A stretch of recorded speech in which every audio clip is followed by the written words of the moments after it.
Chilli के साहिल से बहुत दूर गहरे पैसिफिक ओशन के ठीक इस हिस्से में, जहां चारों तरफ सिर्फ पानी ही पानी मौजूद है। समुंदर के बीचों बीच यहाँ एक छोटा सा आइलैंड पाया जाता है जो कि ईस्टर आइलैंड के नाम से जाना जाता है और ये आइलैंड काफी मशहूर है। लेकिन इसकी मशहूरी की असल वजह इसका नाम नहीं, बल्कि ये आइलैंड यहाँ पाए जाने वाले दी कामत स्टेचू से मशहूर है। पैसिफिक ओशन के इस आइलैंड पर हजारों के तादाद में पाए जाने वाले ये भारी भरकम स्टेचू आखिर बनाए किसने थे?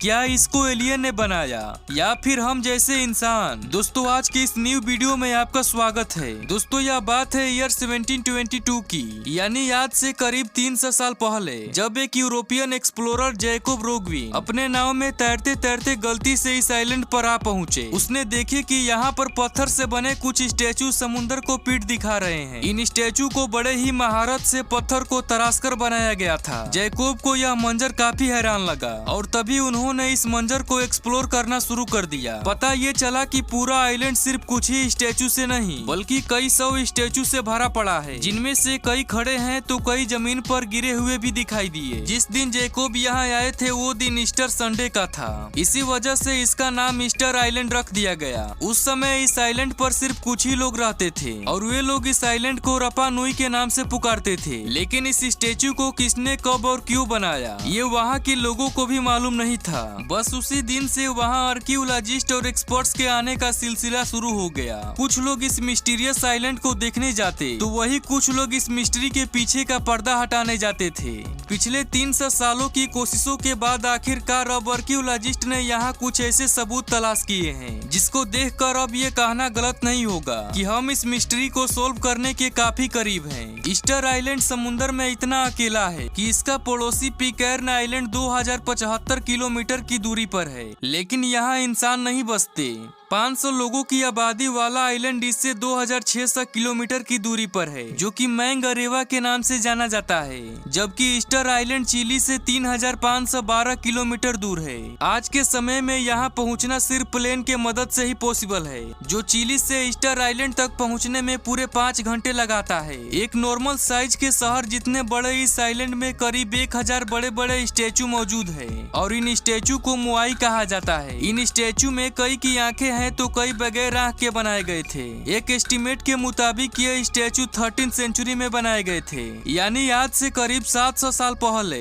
कई स्टेचू ईस्टर के बॉर्डर पर खड़े हैं तो कई के सिर्फ चेहरे ही देखे जाते हैं। लेकिन 2012 में खुदाई के दौरान एक ऐसा हैरान करने वाला सच से पर्दा उठा। दरअसल पता ये चला कि सिर्फ इनकी चेहरे ही नहीं बल्कि इनकी पूरी बॉडी भी है, जिसको जमीन के अंदर दफन किया गया था।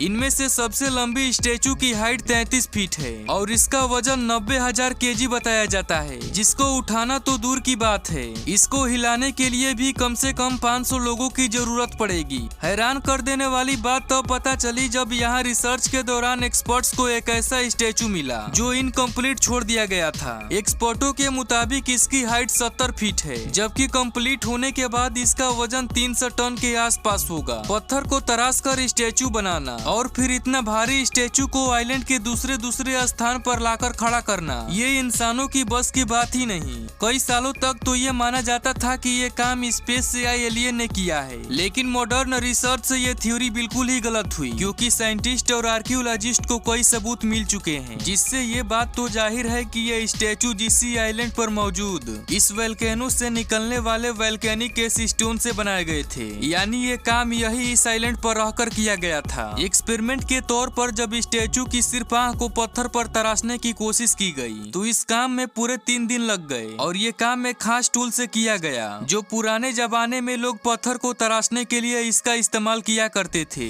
एक्सपर्टों का मानना है कि एक पूरी स्टेचू को तैयार करने में 12 मजदूरों को कम से कम 1 साल लग जाता होगा। यहाँ मौजूद इस इनकम्प्लीट स्टेचू को देखकर यह अंदाजा लगाया गया कि बड़े पत्थरों पर वही पड़े काम करके उसको स्टेचू की शक्ल में तराशा जाता था।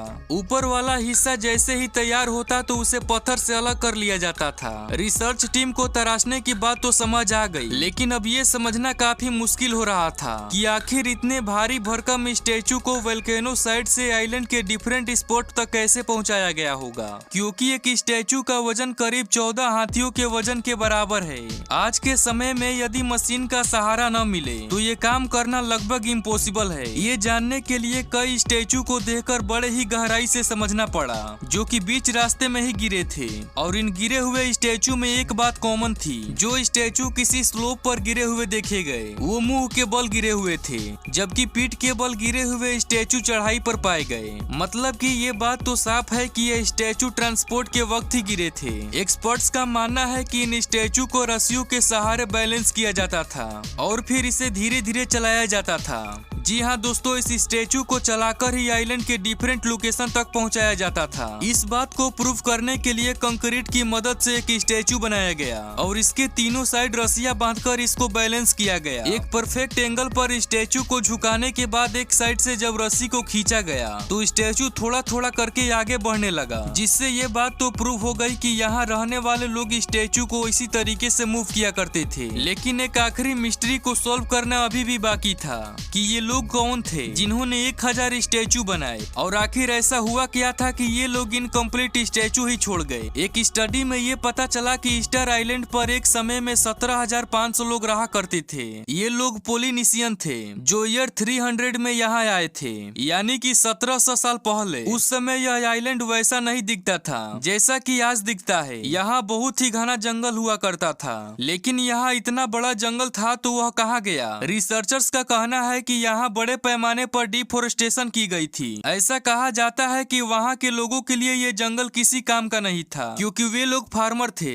उनको एक ऐसी जमीन की तलाश थी जिस पर वो खेती कर सके और जहाँ उनको स्टेचू को मूव करने में आसानी हो। इसी वजह से ये लोग सारे पेड़ों को काट दिए, लेकिन उनको क्या मालूम था कि बड़े पैमाने पर डिफोरेस्टेशन करने पर माहौल का पूरा इकोसिस्टम ही खराब हो जाता है। शुरुआत में तो इनको कुछ नहीं पता चला, लेकिन समय के अनुसार यहाँ के जमीन बिल्कुल ही बंजर हो गई, जिससे आइलैंड पर रहने वाले लोगों के लिए खाना कम पड़ने लगा और अंत में ये लोग आपस में ही लड़ पड़े। आइलैंड से कई इंसानी हड्डियों और स्केलेटन भी मिले हैं, जिस पर चोटों के निशान भी मौजूद है, और अंत में सिर्फ कुछ ही लोग बचे। और एक समय ऐसा आया कि बच जाने वाले लोग यहाँ से तैरकर कहीं और चले गए। तो दोस्तों, आपको क्या लगता है ये स्टैचू किस पर्पज के लिए बनाया गया था? मुझे कमेंट करके बताइएगा।